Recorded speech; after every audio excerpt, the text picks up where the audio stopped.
नमस्कार, स्वागत है आप सभी का। आपके साथ मैं हूं अपर्णा मौजम। राज्य में लगातार बारिश का सिलसिला जारी है। उत्तरकाशी में बादल फटने से मांडो गांव में 2 महिलाओं और एक बच्चे की मौत हो गई, तो वहीं 3 लोग घायल बताए जा रहे हैं। भारी बारिश के कारण कई घरों में मलबा घुस गया है, तो वहीं कंकराड़ी गांव में 2 मकान को भारी नुकसान पहुंचा है, जहां एक व्यक्ति लापता है। उत्तरकाशी आपदा को लेकर प्रशासन के अधिकारी सुबह निरीक्षण करने पहुंचे, जबकि हमेशा देर रात जो हादसा देर रात हो चुका था, जिसके बाद प्रशासन पर भी सवाल खड़े हो रहे हैं।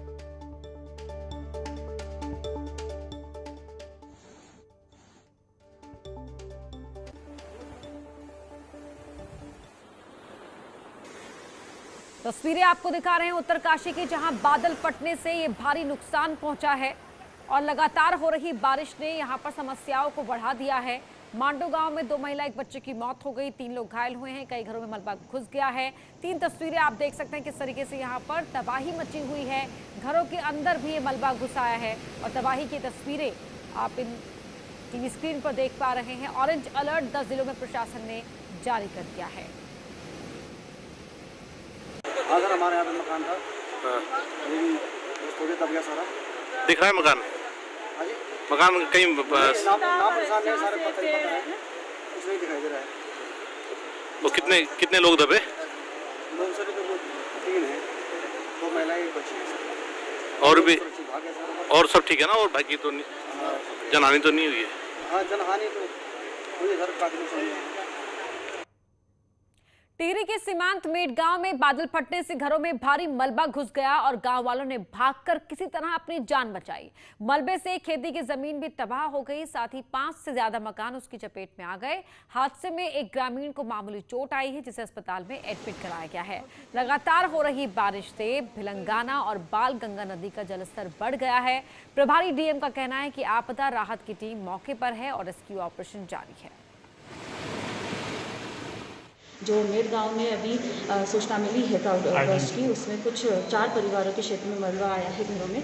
कोई कैजुअलिटी, पशुहानि, जनहानि की खबर नहीं है और इसमें जो तहसील प्रशासन की टीम है वो ऑलरेडी मौके पर है। डीडीआरएफ की टीम रवाना हो चुकी है, पहुंचने वाली है। तो ऑलरेडी जो सिस्टम्स हैं वो इन प्लेस हैं और कार्रवाई हो रही है। पहाड़ में हो रही बारिश से सड़कों पर आवाजाही में खतरा बना हुआ है। नैनीताल में भवानी नैनीताल रोड पर ईओ नैनीताल अशोक कुमार वर्मा की सरकारी गाड़ी में पहाड़ से पत्थर गिरे, जिससे ईओ की गाड़ी क्षतिग्रस्त हो गई। हालांकि राहत की बात यह रही कि गाड़ी में बैठे सभी लोग सुरक्षित हैं।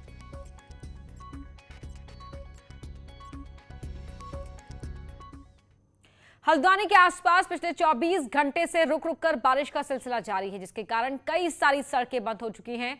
हल्द्वानी को भीमताल और अल्मोड़ा रानीखेत को जोड़ने वाला स्टेट हाईवे रानीबाग के पास बंद हो गया, जिसके कारण गाड़ियों को जौलीकोट से होकर भेजा जा रहा है। रानीबाग के पास पुल की दीवार गिरने से इस सड़क पर ट्रैफिक को पूरे तरीके से रोक दिया गया है। स्थानीय विधायक ने इसके लिए विभाग और ठेकेदार को जिम्मेदार ठहराया। साथ ही विधायक का कहना है कि अगर 3 दिन में वो इस पुल को ठीक कर लेंगे।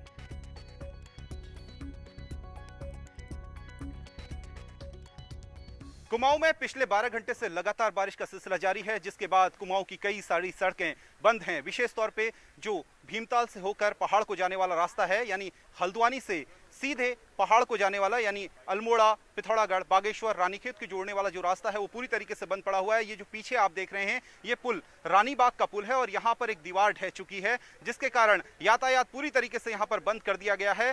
पूरे कुमाऊं की लाइफलाइन है, तो यहाँ पर पैसा सैंक्शन हुआ आज और 10 महीने से यहाँ पर काम चल रहा है।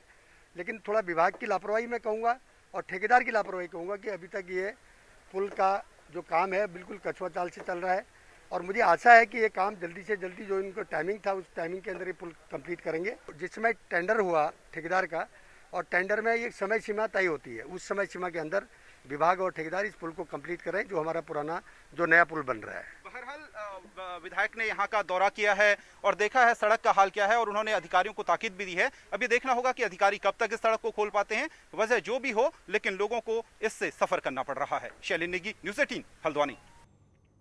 लगातार बारिश के चलते राज्य में 250 से ज्यादा सड़कें आज भी बंद हैं और उसमें बद्रीनाथ, केदारनाथ समेत 5 नेशनल हाईवे भी शामिल हैं। बीते रोज 65 सड़कों को खोला गया था, लेकिन लगातार आज भी सड़कें बंद होने का सिलसिला जारी रहा। 4 धामों को जोड़ने वाले नेशनल हाईवे की बात करें तो यहाँ इस साल 17 नए लैंडस्लाइड जोन एक्टिव हो गए हैं। हरबटपुर बड़कोट नेशनल हाईवे में बोसान, डैम टॉप और सुमन क्यारी लैंडस्लाइड जोन है, तो वहीं ऋषिकेश बद्रीनाथ हाईवे में तोता घाटी, सिरोबगढ़ फरासू लैंडस्लाइड जोन है, तो वहीं केदारनाथ रूट पर बांसवाड़ा, कुंड और मनकुटिया में लैंडस्लाइड जोन है। पीडब्ल्यूडी का कहना है कि राज्य में 374 मशीनों को तैनात किया गया है, लेकिन बारिश लगातार मुश्किलें बढ़ा रही है। हमारे यहाँ पीडब्ल्यूडी में 267 मशीनें और पीएमजीएसआई की 107 मशीनें हैं। इस प्रकार कुल जो है 374 मशीनें जो है युद्ध स्तर पर काम कर रही हैं और जो बंद पड़े मार्ग हैं उनको खोलने का कार्य कर रही है। उत्तराखंड में कई जगह से आपदा की घटनाएं सामने आ रही हैं, लेकिन आपदा कंट्रोल रूम के जरिए उन जगहों पर नजर रखी जा रही है। सीएम पुष्कर सिंह धामी ने भी आपदा कंट्रोल रूम का निरीक्षण किया और तैयारियों को लेकर अधिकारियों से जानकारी ली।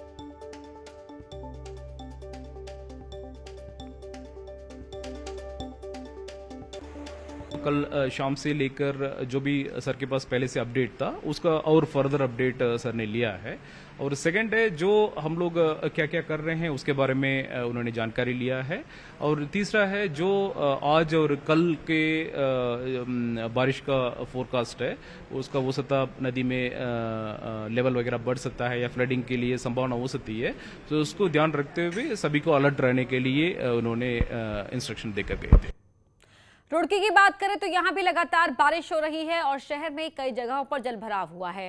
नगर निगम के दावों की यहां पोल खुल गई है। कई शिकायतों के बाद भी नाले साफ नहीं हुए, जिसके बाद बारिश में सड़कें तालाब बन गई, इससे लोग खासे परेशान रहे।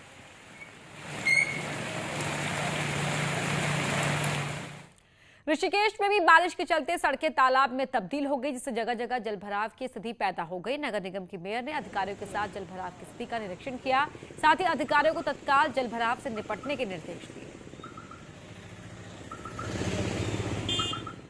उत्तराखंड में बारिश से हाल बेहाल है। अगले 48 घंटे भी राहत मिलने वाली नहीं है। मौसम विभाग ने एक बार फिर तेज बारिश का अलर्ट जारी किया है। गढ़वाल और कुमाऊं दोनों ही रेंज में खूब बारिश होगी। मौसम विभाग के मुताबिक पहाड़ी जिलों में भारी बारिश होगी और ऊंचाई वाली जगहों पर भारी से भारी बारिश भी हो सकती है। इसके लिए सभी विभागों को अलर्ट कर दिया गया है। बारिश की वजह से एक बार फिर लोगों की परेशानी बढ़ सकती है। उत्तराखंड में तेज बरसात से भले ही बादल फटने की घटनाएं सामने आई हैं, लेकिन आपको जानकर हैरानी होगी कि इस मॉनसून सीजन में जून जुलाई में सामान्य बरसात से ज्यादा का रिकॉर्ड बन चुका है।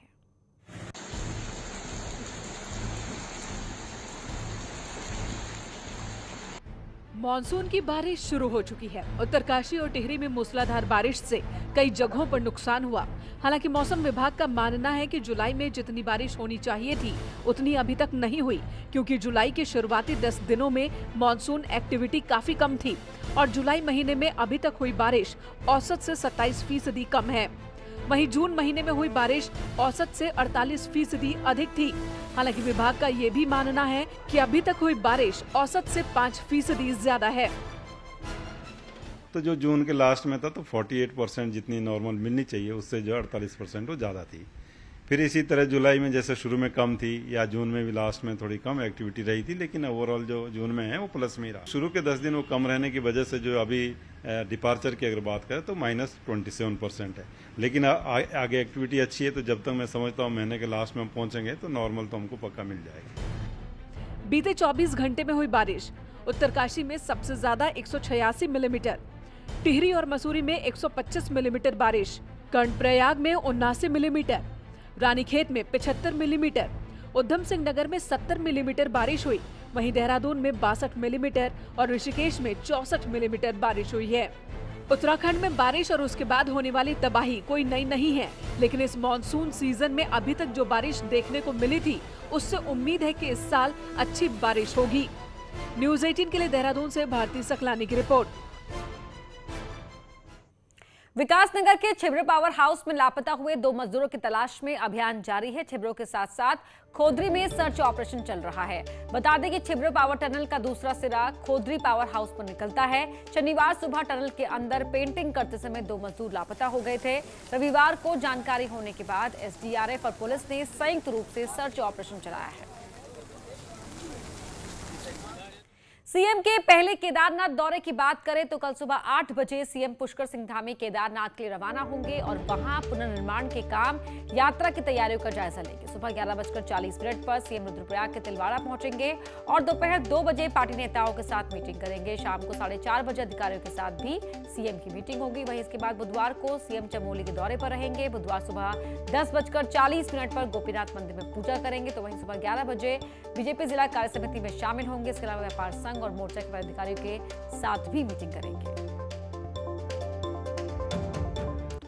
चारधाम देवस्थानम बोर्ड को लेकर सियासत गर्माती जा रही है। मुख्यमंत्री धामी के केदारनाथ दौरे से पहले पुरोहितों ने विरोध करने की चेतावनी दी है। तो वहीं पूर्व सीएम त्रिवेंद्र सिंह रावत इसे सही साबित करने में जुटे हैं। हालांकि बीजेपी के ज्यादातर नेता इस मुद्दे से किनारा कर रहे हैं।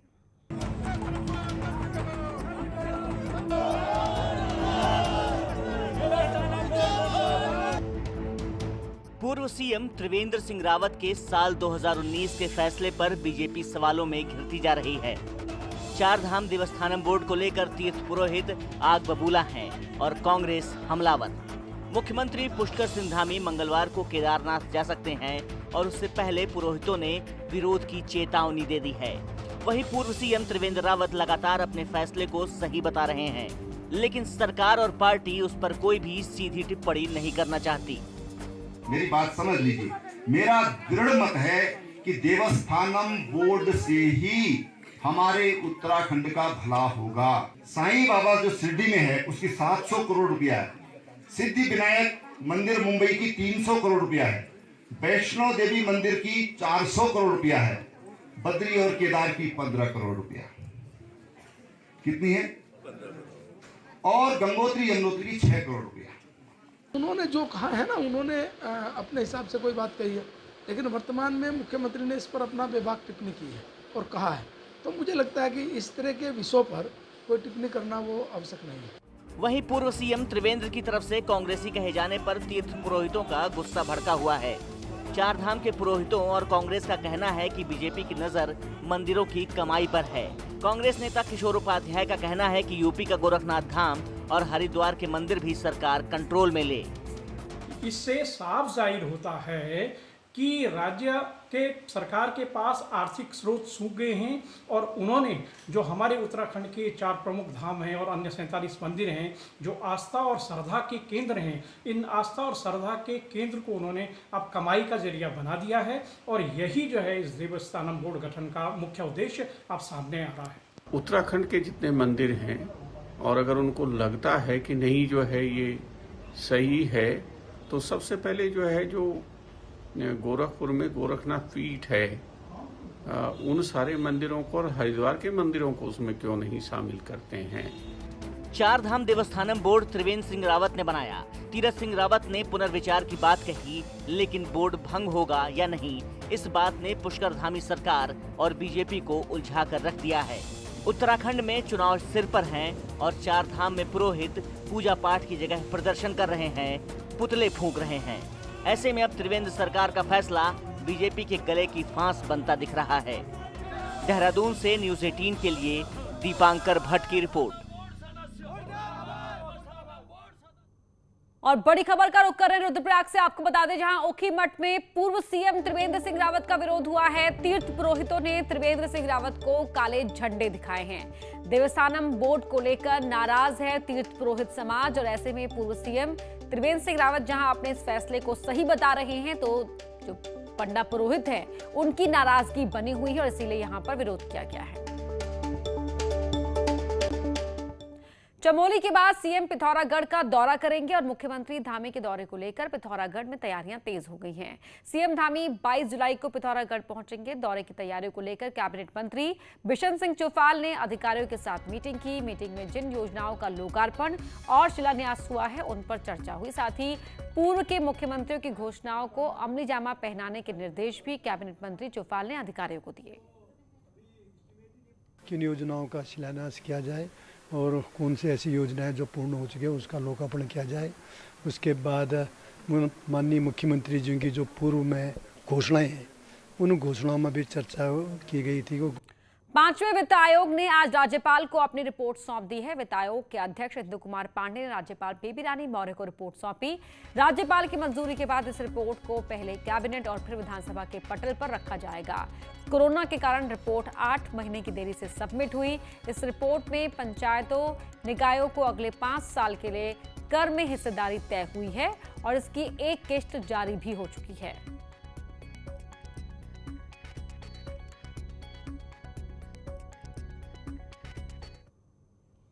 राज्य में एक बार फिर एक हफ्ते कोविड कर्फ्यू को बढ़ा दिया गया है। वहीं अब इसमें थोड़ी रियायत भी दी गई है।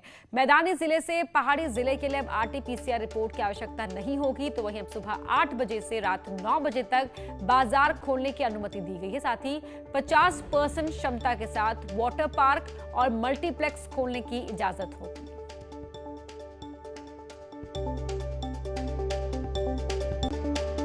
यहां रुक रहे एक छोटे से ब्रेक के लिए।